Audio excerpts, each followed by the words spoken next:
सृष्टि बचपन से ही दिखने में सुंदर नहीं थी, लेकिन अमीर बाप की बेटी सृष्टि पर उसकी माँ जान छिड़कती।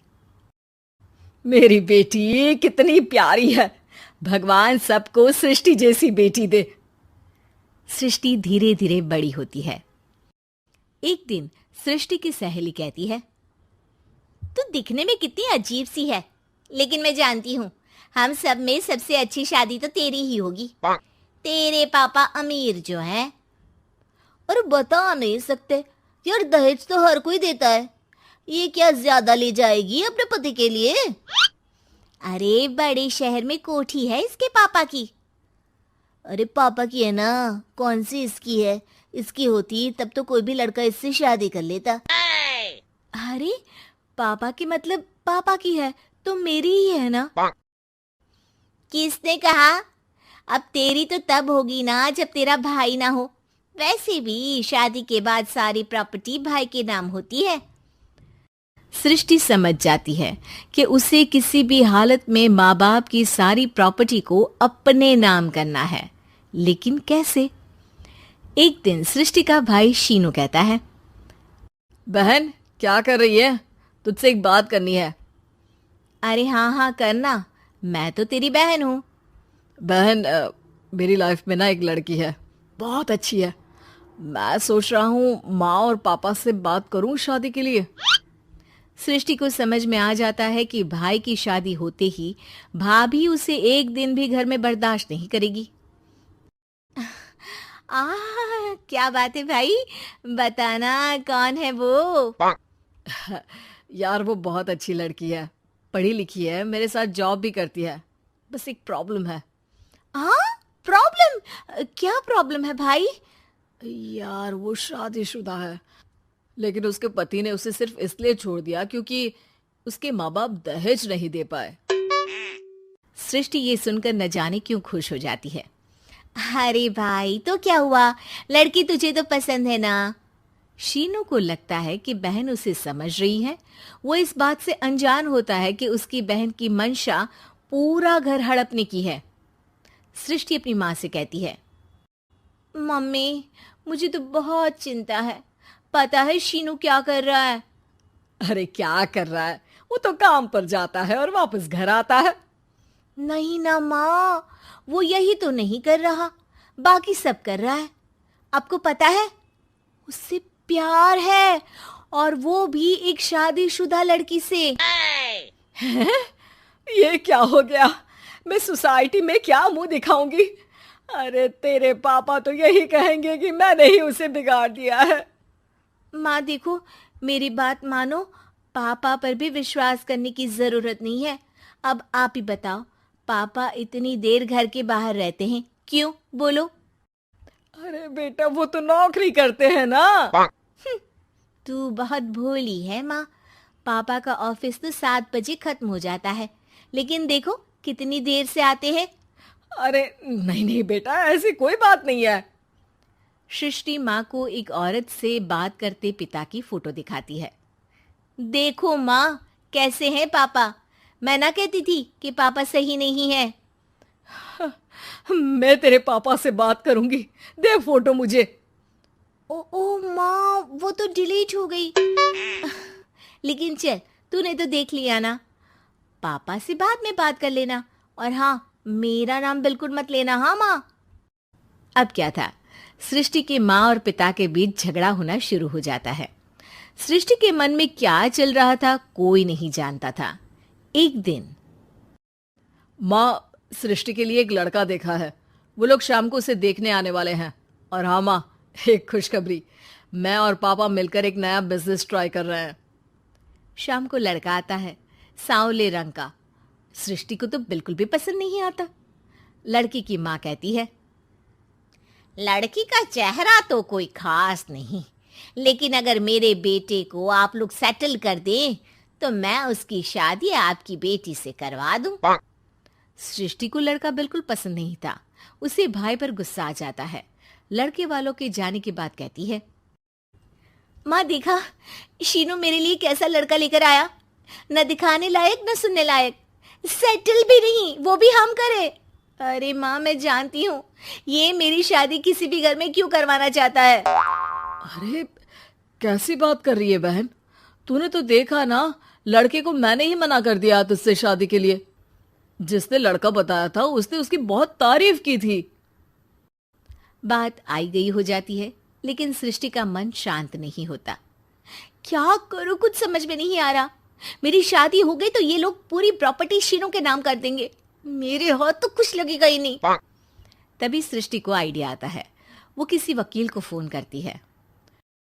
जी देखिए, अगर आपके मम्मी पापा का तलाक हो जाता है तो आपके पिता की आधी प्रॉपर्टी आपकी माँ के नाम हो जाएगी, फिर उसे वो किसी को भी दे सकती है।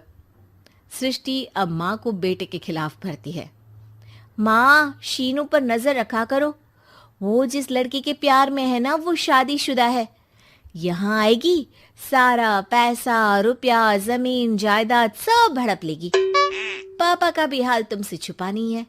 ऐसा ना हो कि मैं और आप एक दिन सड़क पर भीख मांगे। हे भगवान, मैं तो जीते जी मर जाऊंगी अगर ऐसा हो गया तो। ऐसा हो गया नहीं माँ, ऐसा ही होगा। अभी समय है, आगे का सोच लो। मैं तो कहती हूँ पापा से आधी प्रॉपर्टी लेकर अलग हो जाओ। पापा की आधी प्रॉपर्टी भी हम लोगों को अगर मिल जाती है ना तो अगले 7 जन्म सफल समझो। बेचारी माँ बेटी के कहने पर पति से तलाक लेकर अलग हो जाती है। सृष्टि अब पैसों से गाड़ी और अपने दूसरे महंगे शौक पूरे करने लगी। उसके दोस्त भी उसके पैसे इस्तेमाल करते। सृष्टि, कल तुम कहाँ थी? मैं सारा दिन घर पर अकेली थी। तो मैं क्या करूं? मैंने ठेका तो नहीं लिया है ना तुम्हें संभालने का। माँ को सृष्टि से ये उम्मीद नहीं थी। वो बैठकर रोने लगती है। वहीं उसका पति यानी कि सृष्टि के पिता आ जाते हैं। मैं जानता था कि तुम्हारा यही हाल होगा, तो आपने मुझे रोका क्यों नहीं? मैं रोकता तो तुम रुकती क्या? सृष्टि के कहने पर तुमने मुझ पर अपने बेटे पर शक किया, लेकिन तुम ये भूल गई कि कैसे हम दोनों ने मिलकर जीवन में इतना सब खड़ा किया। माँ पति के गले लग जाती है। मुझे माफ कर दीजिए, मैंने आपकी कमाई का एक बड़ा हिस्सा गवा दिया। कोई बात नहीं, तुम साथ हो तो मैं ऐसी 7 प्रॉपर्टी खड़ी कर दूंगा। तभी वहां सृष्टि आ जाती है रोते हुए। माँ, मयंक ने मुझे छोड़ दिया। वो बोल रहा था जब तक मेरे पास पैसे थे तब तक ही वो मेरे साथ था। पापा, माँ, मुझे माफ कर दीजिए।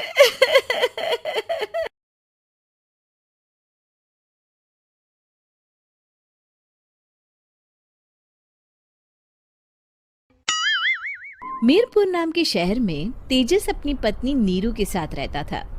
पति पत्नी दोनों ही नौकरी करते थे। एक दिन तेजस गांव अपनी माँ के पास फोन करता है। हेलो, प्रणाम माँ। जीते रहो माँ, तुम दादी बनने वाली हो। अरे वाह, ठीक है बेटा, मैं कल ही आती हूँ। जब माँ जी शहर पहुंची तो बेटे बहू ने बहुत अच्छे से स्वागत किया। लीजिए माँ जी चाय। अरे गर्मा गर्म पकोड़े ले आओ माँ के लिए। नीरू रसोई में गई और 2 मिनट में ही पकोड़े ले आई।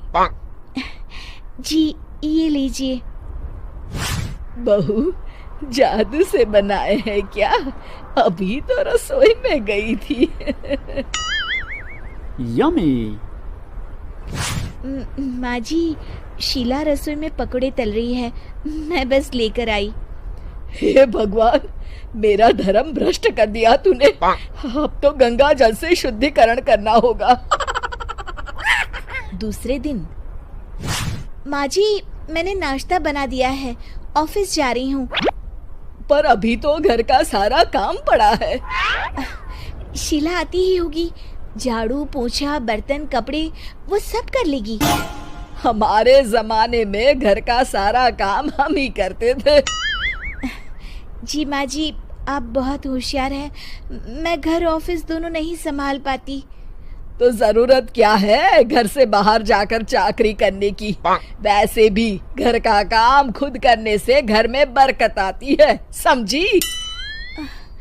पर माँ जी। पर वर कुछ नहीं, इस महीने की पगार मिले फिर ऑफिस बंद। हाँ। रात को नीरू तेजस से कहती है, सुनिए जी, माँ जी बोल रही थी कि मैं नौकरी छोड़ दूं।